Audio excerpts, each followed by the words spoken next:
دیگه شراب اما نه سرخه که بره با رنگ. تو هم مثل اونی.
Hello, and welcome to the 15th Annual Los Angeles Greek Film Festival panel and Q&A series. My name is Laurel Yanalos, and I am the events coordinator. Pari, the Orpheus Award winner for Best Feature, the story of an Iranian woman who will stop at nothing in her desperate and unyielding search across Athens for her son, eventually uncovering buried truths and offering a chance for her own reinvention. Today, we are here with director and writer Siamak Etemadi and special jury award winner for Best Performer, Pari herself, Malika Furtan. Before we get to that, please know that this is a live Q&A and you can ask your questions and we will answer them at the second half of the hour. Just simply use the Q&A function at the bottom of your screen. If you are joining us on Facebook and would like to join the conversation, you can find the Zoom link right on our page. Without further delay, I am so pleased to introduce you all to Aris Katapodis, the festival director here at LAGFF. Yasu Ari. Yasu, thank you, Yasu Laurel. Thank you, Laurel, for the introduction and for making all these Q&A sessions and panels so much more inviting. I would like to. I'm so glad, so happy to introduce you to two amazing individuals, Siamak Etemadi, the director of Pari, and Melika Forutan, the actor of Pari and Pari herself. Welcome aboard to Los Angeles Greek Film Festival. Congratulations for your amazing wins. Best film, best fiction feature film. Siamak, congratulations, and best performer, male or female, for Melika Forutan. So, and actually, it's a jury, special jury award for performance. So, welcome aboard, both of you. It's our pleasure having you here. Thank you very much. It's a pleasure to be here. I mean, I'm really glad. Πραγματικά χαίρομαι to be part of your great festival. Of course, everybody knows about you and we're following for years. Fantastic work you're doing. And I'm very glad that this year we were the winner. I mean, taking part in your festival was by itself an achievement for me. And now this fantastic news. I'm really glad to have this conversation. Well, the pleasure is all ours, Siamak. We enjoyed your film thoroughly. I've seen it, I don't know, 2-3 times so far, and it's not. I'm not over with it. I'm not done with it yet. And Melika, a few words from you. Welcome to our film festival, and congratulations again. You may have to unmute yourself.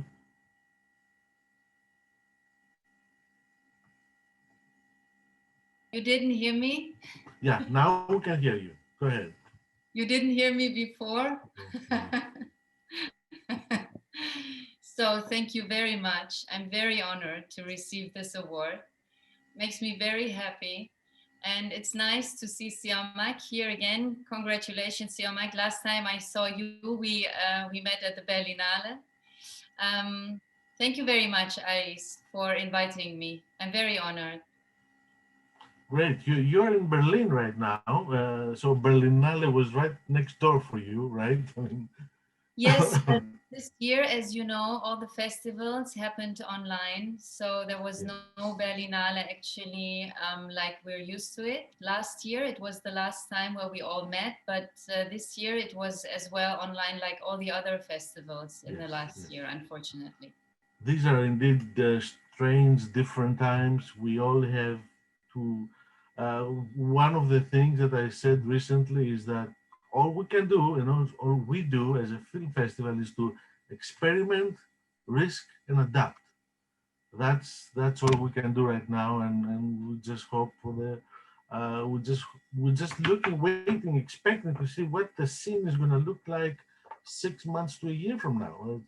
It's everybody's guess as far as the film industry is concerned. Siamak, coming to you, you've been a few words about yourself. You're from Iran originally, right? You've been a long time in Athens. Tell us about yourself a little bit. Yeah, I was born and raised in Tehran. That's and then I moved to Greece in my early 20s. And since then, I went to film school here. I started working here. I mean, most of my life really I've been living in Greece. So I truly consider myself an Iranian Greek. My cinema life, let's say, is totally Greek because I wanted to do cinema, but I didn't do anything when I was in Iran. So I came here, I started to work in the industry here. So in that sense, yeah, as a filmmaker, I consider myself totally Greek. Yes, my experience, as I said, I studied cinema, then I started working mainly as assistant director in productions. Sometimes I work as actors. And Pari is my first feature film. Absolutely amazing. Thank you. How about you, Melika? Could you tell us a little bit about your background? You're from Iran. You're from. Yes. Yes, I'm partly from Iran. I was born in Iran to an Iranian father and a German mother. And when I was 7 years old, we left Iran and headed to Germany. And I grew up in a small village in Germany. And I didn't have the courage to start at acting school directly after school. I first went and wanted to go like a more like decent way. I studied philosophy, English, and history. Wow, And great. yes, but still in my back it was the big wish to become an actress. So then I moved to Berlin and I studied at the University of Arts. And a couple of years I worked for theater. And then I started to make movies and television in Germany. Fantastic. Great. Good to have you. And how did Siamak find you? I mean, did you how Siamak? How did you find Melika? She was in Berlin. What happened? Well, I mean, it's actually a nice story because it was a challenge. It was a big challenge. I mean, Pari is one of those films that the main character, Pari, is in every single scene. So, and I mean, whoever was to play the part, yes, had to carry the whole weight of the story. We had an extra difficulty because probably the actresses who were working in Iran, because of certain scenes in the film, couldn't play in the film. So we also had to find actresses who were outside. We did search a lot, and we were really lucky when we found Melika. Actually, we found her in Los Angeles. She was in LA at the time. Yes, and so the first time I talked with Melika was a conversation like this. I just called her through Skype, and we talked about the film. Maybe I remember Melika and I were having coffee in Los Angeles. Yeah, sure. Amazing, amazing story. Bravo. Um, Uh, Siamak, I want to get back to the heart of your story and your characters and Pari herself. Um, your story is about rebirth and identity. It's a story that we all share. I mean, your story is my story. I came to to Los Angeles when I was 20. RC, our film founder, our festival founder, came at a young age to Los Angeles. A lot of our film festival people came to the States in a parallel way that you came to Athens. You went to Athens, and it's a story of immigrants and refugees and the whole story of the 21st century is so relevant. Relevant is the key word here. That it makes sense. It's what's happening today, and that's why it touches so many people and so many lives. So, um, how is that also connected with Paris? I understand that this is your mother's name or your mother part of your mother's story. Would you like to expand a little bit on that?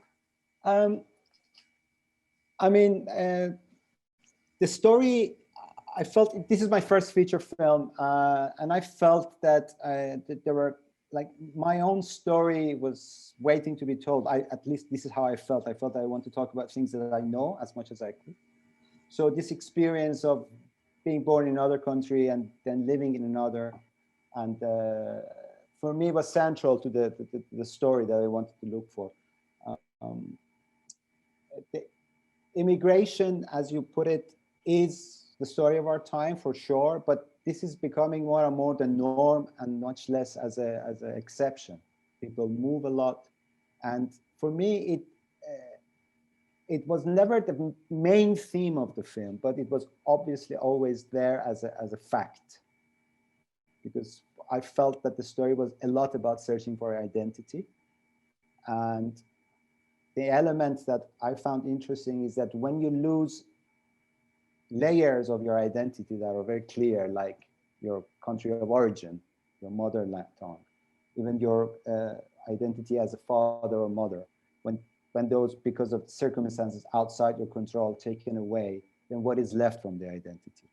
Which again, to bring it back to your conversation about the immigration, this mixing and matching of different cultures within the person, for me, is an very interesting and very creative process, I would say. At times hard, but at the same time, at times very fertile and the new world, really, I feel. So these were the elements that I kind of found to deal with in the story. Partly as a Great. personal story, my own, and also part as a thing. And in that sense, also Pari is the name of my mother, but it's never that my mother has been Yes, on a yes, boat. of course, of course, of But course. it's, yes, that feeling of In loose. a similar vein, a question from our audience is that your film is so moving because the search of a mother for her son can stand as a very real quest, but also as a metaphor for the search of anything that is dear and that is lost. Can you talk to us about loss and about losing? You just did a little bit about identity, but Yes, the a movie is also a lot is influenced by the Sufi philosophy. Actually, I was moved a lot by American poets' translations of Rumi, Coleman Barks, who translated Rumi and made him into a best-selling poet in America for years, which was fascinating for me. And that's actually the poem that is quoted in the film and plays a central part in the plot. But the theme of loss is a very big theme in Sufi philosophy, and in the sense that when we lose someone that we dearly love, and the loss is not, I mean, death, if it's something that you really have this craving for, you have the desire to see, but you can't. But at the same time, this craving and desire in you doesn't let you be the way you used to be. So it puts you in motion, and it forces you through a journey, which at the end of it, a new you can be born. So, and that's what I felt was pattern, let's say, that the character was going through in the film. I, I'm glad you brought up the poetry portion. I have a whole number of notes here. Iran has a very rich tradition of filmmakers, and you follow that tradition admirably, even though you were raised cinematically in Athens. But there's one other director that I know that integrates poetry as beautifully, and that's Andrei Tarkovsky, even though it's not exactly the same style um, in yours. Your style is narrative, and it's economical and to the point, and that takes away a number of other issues, and speaks directly to the people and to the hearts of people. Um, a question for Melika. You are a Western woman, Melika, yet there was not one moment in the film that we didn't feel that you were a Muslim or Iranian woman. How did you work with Siamak and in order to embody such a traditional Muslim woman? That comes from our audience. Well, thank you very much.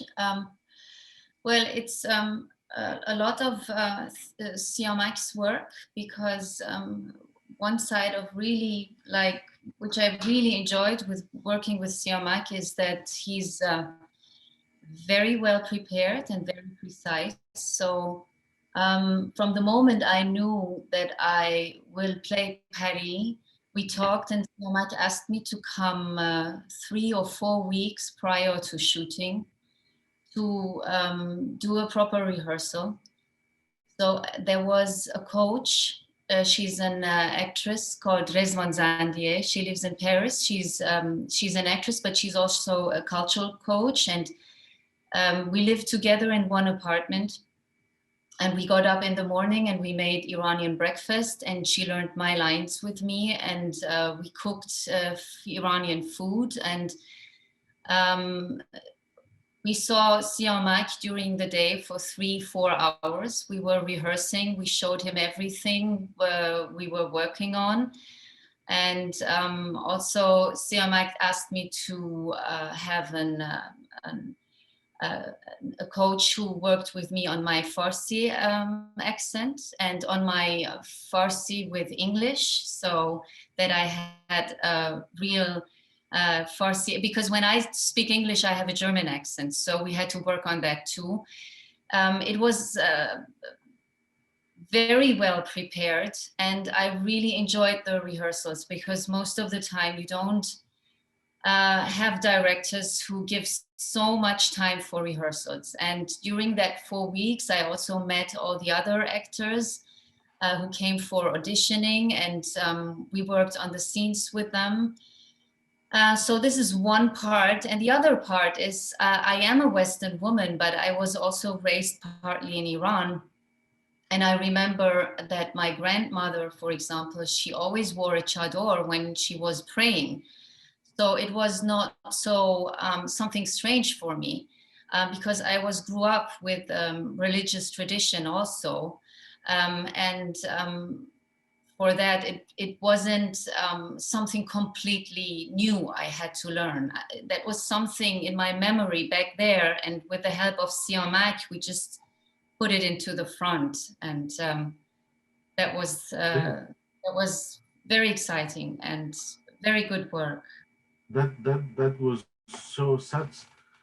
these are such amazing moments in the film, and I always just sorry, I'm just yes.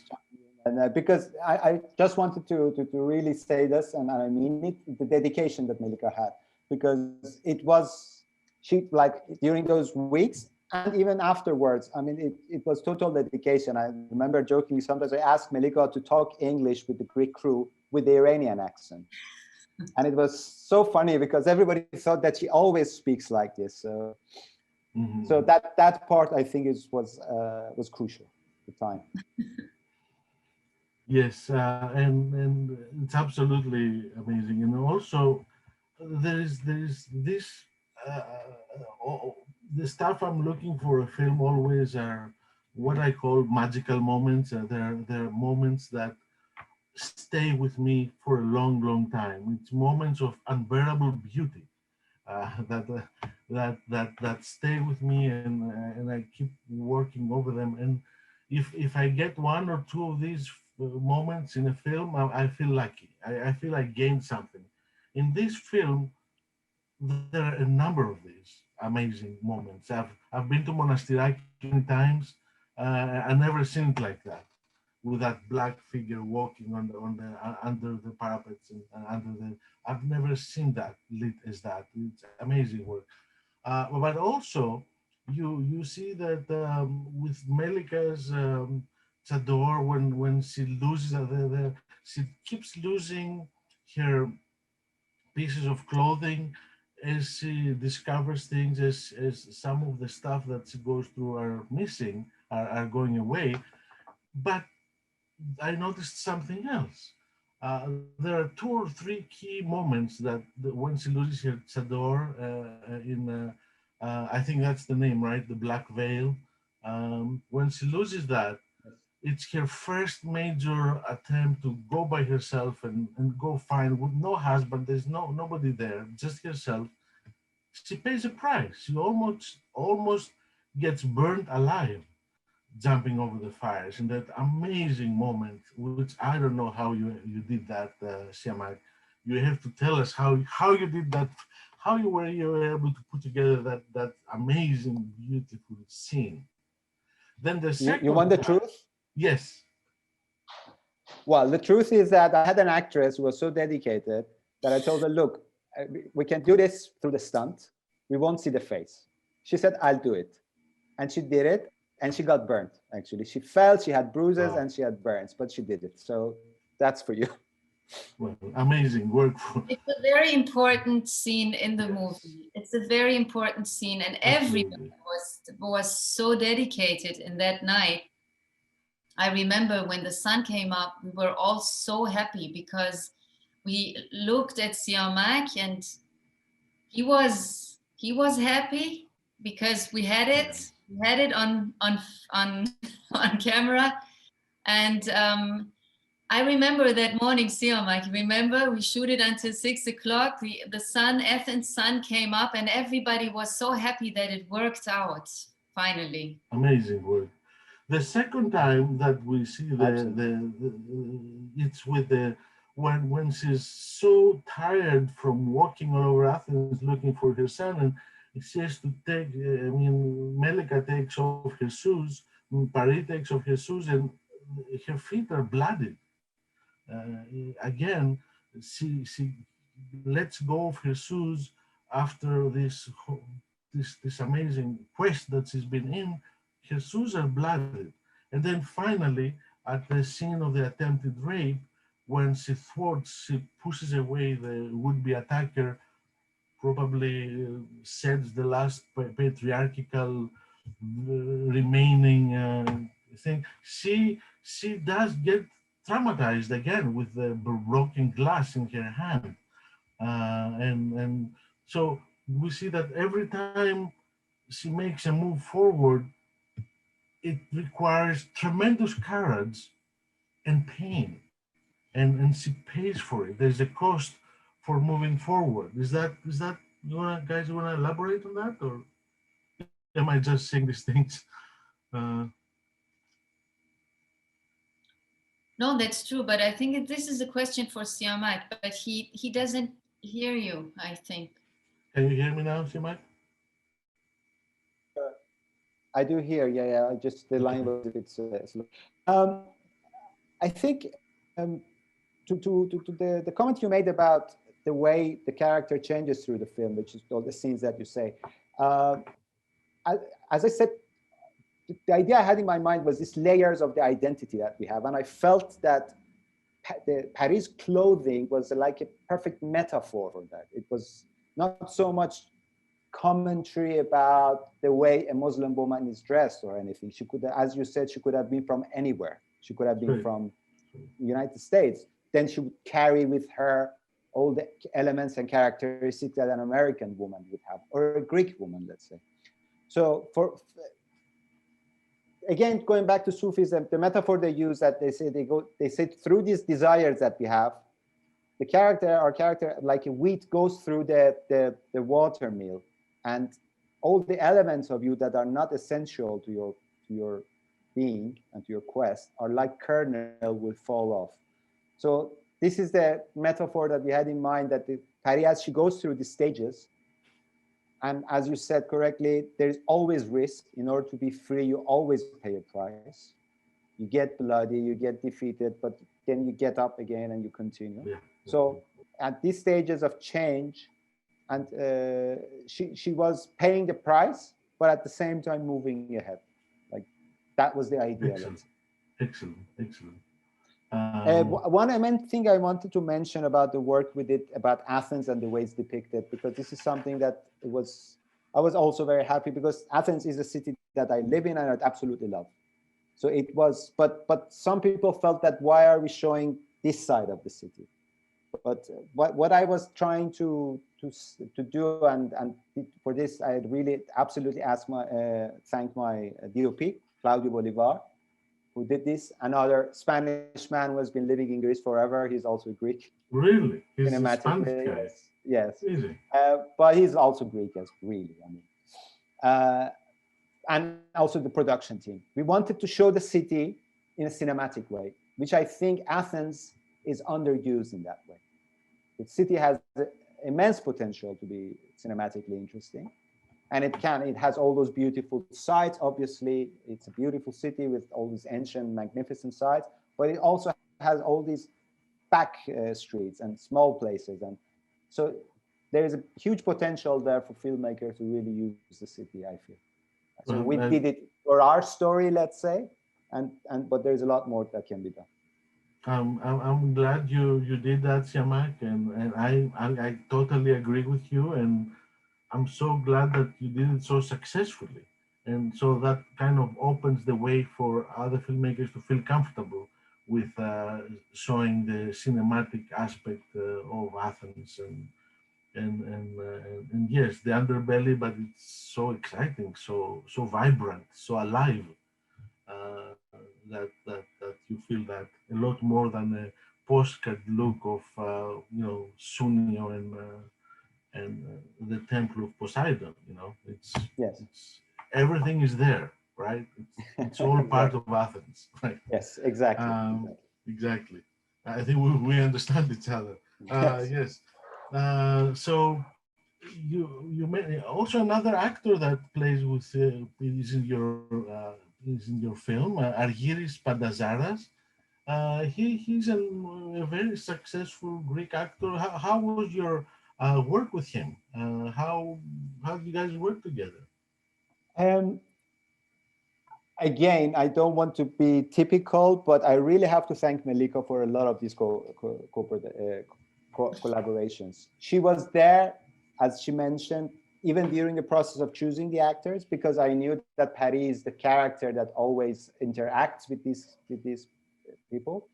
And with Argyris, for example, we talked about the scene, and what happened was that they hit it off with Melika really well. And at some point, I would see that it was just totally working. Maybe one thing I learned as a director is that every actor has its own needs. Some actors need more time and more explanations. Others don't want that. They rather do their stuff. And I think you're better off if you kind of respect that process that each actor has and kind of play along with that. Mm-hmm. So Argyris, it was one of those shoots that we had only one day to shoot because the scene is also one day. So everything had to be done there, and it worked out fine, actually. Maybe Melika can also tell more. Yeah. What was your experience, Melika? I remember all the auditionings with all the Greek actors and actresses, actually. They were all so incredible. Also the ones Siamak didn't pick. So it was like I was overwhelmed by the quality of those actors. And I think maybe it has something to do with also a huge theater tradition in Greece, that all the actors also are on stage. And for me, it was amazing because we had really difficulties after the auditioning because all of them were really good. And at the end, I trusted Siamak to pick the right one, but it worked out very well with Argyris. I remember that shooting night. It was a night shoot. We had a lot of night shoots. And he's an incredible actor with a lot of power, and he's very focused and very serious about his work, and also very funny. So, a great actor. Great, fantastic. I'm glad you guys were able to work so well together. And going to a little bit different, another question that we have, Shamak, is about Sorry, this. Alex, if you allow me, just one point I Yes. want to mention. If you notice, okay, our film had the budget, but it's a small budget. It's an art house film. What really makes a difference in this production is the dedication, is the way that you can, the whole team comes together and works. It really goes much further than than, let's say, it definitely compensates the lack of money. So, and in that sense, as you said, Melika was with me even during the casting, the work with actors and the whole production team. We managed to have a team, and it paid off really. So for filmmakers who are following, really, this is crucial to have a team that is really in harmony, in tune with each other. That's it shows throughout the film that team working together, and I do believe you, Siamak, that such a beautiful working relationship may overcome and does overcome many times, like in this film, any budgetary issues. I mean, because I know films that are, into the many millions of dollars. An average American film is what, 30, 40 million? And you see them and they don't mean anything. Sometimes they don't mean a thing. Uh, it's great. It's fantastic. Um, a couple of questions we have specific about, are you watching Iranian cinema? And do you have any favorite directors there? For example, the Oscar winner Separation for Asghar Farhadi's work. And then another question that has to do with were there any lines crossed when you showed exhibited the sex scene between the couple in the couple? This is not often done in any Iranian films, but as we said again, you were raised cinematically in Greece. You like to comment on any of these two things? About Iranian films, yes, I do watch them. I mean, the industry is big in Iran. I mean, obviously, a lot of them are now famous worldwide. And I do love them. I mean, all those big names are great. And I would maybe just point out that there's a strong tradition of storytelling in Iran, which I think is also very helpful. For example, the cinema Farhadi or others, you could see that the storytelling tradition is strongly there. And this is something that I also truly appreciate and would like to have in my movies. Let's say, the narrative and the story it pulls you. I don't know if Melika wants to add something. I want to add something. Yeah, about Iranian cinema or. I love Iranian cinema. It's actually one of my favorite country where movies come from. And I loved Nader and Simin, A Separation. And I love Peyman Maadi. He's a great actor. And actually, I try to see every movie he makes. And yes, it's very metaphoric and beautiful Iranian movie. If I would ever have the chance to be in an Iranian movie in Iran, it's I don't know it would be a dream come true. Siamak actually was the first person who offered me to play an Iranian character. So this was a huge gift he made me, because nobody before ever asked me to act in Farsi and to play an Iranian. And I love that. Let's make another movie, Siamak. Yes, Well, absolutely. another question on this is to do with that one of our audience members says that I could not help thinking of Lars von Trier's Breaking the Waves when I saw your film. Um, how is this woman driven by her absolute, almost divine passion? At the end, she's brought in close contact with prostitutes on the ship, and it's as if she's one of them by traditional standards. This would be pure hell, but in your film, demons and angels come together. Can you comment on any of this?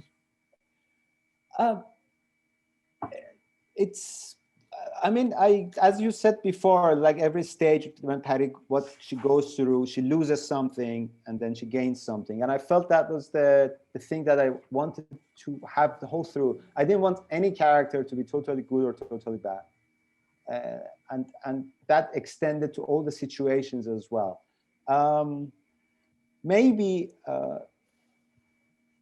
even though the film is at times dark and you feel that there's loss there, and there's like as you say, the underbelly of the city, but for me this was optimistic tale. It's a tale of rebirth, I felt.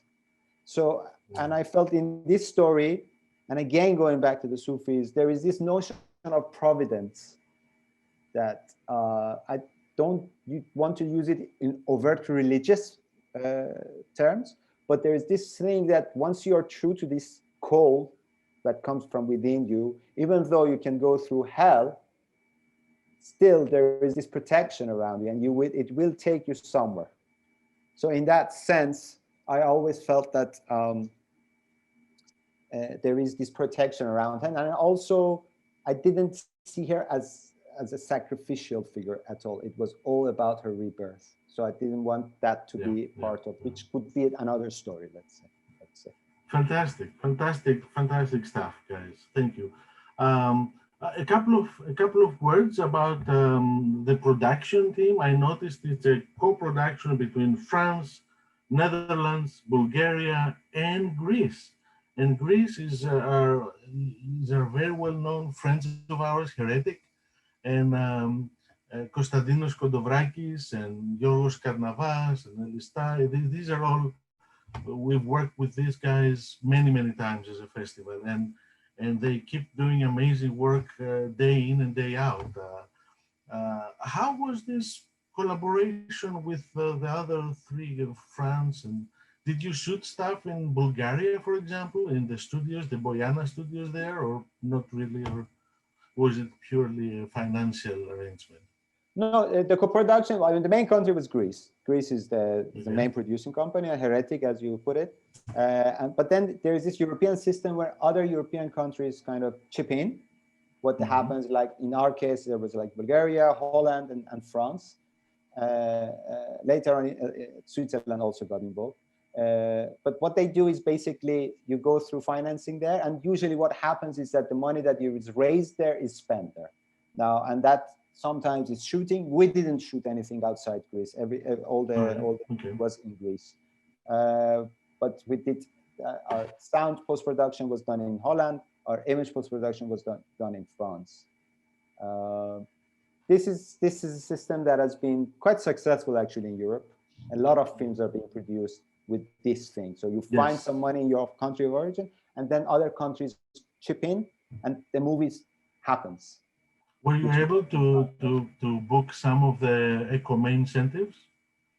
When we started, the ECOME was in its early stages. Now it's developed a lot. I think it's going to be part of a lot of films. It is already, and it's going to be even more. For us, it was tax incentive was done in, for example, in Holland, because other European countries are doing this too now. Very good. Well, what was the budget? Just to for people to the approximate number for the budget. Yeah, no, the So budget is it was around 1 million euro. okay, yeah, like the catering budget for a few days here in the States, right? Yeah. That's what they for the Well, artists it's, yeah, actors to eat lunch, you know. yeah. I mean, but to be fair, is that in Greece, this was also decent. A lot of my Yes, of colleagues course. are doing incredible work with much less money. Yes, To be fair. definitely. So I want to congratulate you again on getting the Orpheus Award on making this film, and I am your biggest fan, and I want to thank you for making that film for me personally. Melika, it was an amazing performance. Congratulations on your award. Congratulations on your work. Um, I'd like to know, are you doing any more features coming up? And Siamak too, maybe about your future plans as we're coming to a close. And also, I want to make sure that we all uh, take over that beautiful, that amazing message of rebirth, and that encapsulates the moment of loss that people feel for things that they love. So the loss, how do you deal with it? How do you capture that, and the rebirth that it's an opportunity for all of us to see ourselves in a different light, and work it within ourselves and the outside forces. So any parting words and your future plans for both of you? Let's start with Melika. Well, I will leave for Poland this week, and I will start to shoot something completely different. I will do a Netflix movie, and it's a horror movie. It's the first time I play in a horror movie, and I'm very curious to see how it works. Technically, it's something totally. It's a it's a new kind of acting to learn for me. So I'm very Great, curious about great. that. And please let us know. Drop us a line about your I do. when anything comes up. We I will. will be rooting for you and promoting the hell out of it. Thank So you. please keep us appraised. And Siamak, any parting comments, future plans for you? No, I mean, I'm working on a documentary now, and I'm also writing the next project we are developing again with the Heretic. So hopefully you will hear more about us. And Pari, well, I mean, yes, thanks. Pari. Yes, of course, of course. I mean, I'm really pleased. I mean, I really hope that we can also enjoy you guys and your wonderful festival sometimes up close. I know that that's going to be a very pleasant end to this beautiful celebration. Well, Hopefully next I year don't, you will do it in the way you have been doing it all yes, years. yes. And This is not out of our minds. We talked a little bit before that, Siamak. We really I'm want sorry, to I'm not see. inviting myself over. No, Please no, don't. no, please do, because if you don't, we will. That would be lovely. There is a large Iranian population in Los Angeles, of course, and that hardly knows about this film right now. And I would love to see this film in a big screen, in a theater. I would pay lots of money to do that, to see it in an actual theater, with you and Melika there as well. And so we're gonna look for that to happen Keep the fingers crossed. in the near Love future. that. Maybe not this year, maybe next film festival, maybe in October, November. We'll find a way. And closing, I'd like to thank you, both of you, for this amazing gift film that you gave us, and wish you the best of luck in the upcoming film festivals for you, Siamak, and your next projects, Melika. Thank you. Again, thank you both for being here with us, and congratulations for your achievement. Thank you very much. Να είστε καλά. Ευχαριστούμε πολύ. Ευχαριστούμε εμείς. Bye. And I back to you, think that- Laurel. Hi. I'd like to echo Ari and just thank you guys so much. Thank you, Siamak, Malika, and Ari for being with us today. And congratulations again on winning your Best Feature and Special Jury Award for Best Performer for your incredible film. Thank you to our sponsors, and a special thank you to all of you joining us today. And thank you for your continuous support of Greeks in Cinema. We have a few more events planned for this week to celebrate the festival. Please keep in touch with LAGFF on our website, Instagram, and Facebook for all of our new updates and special events planned.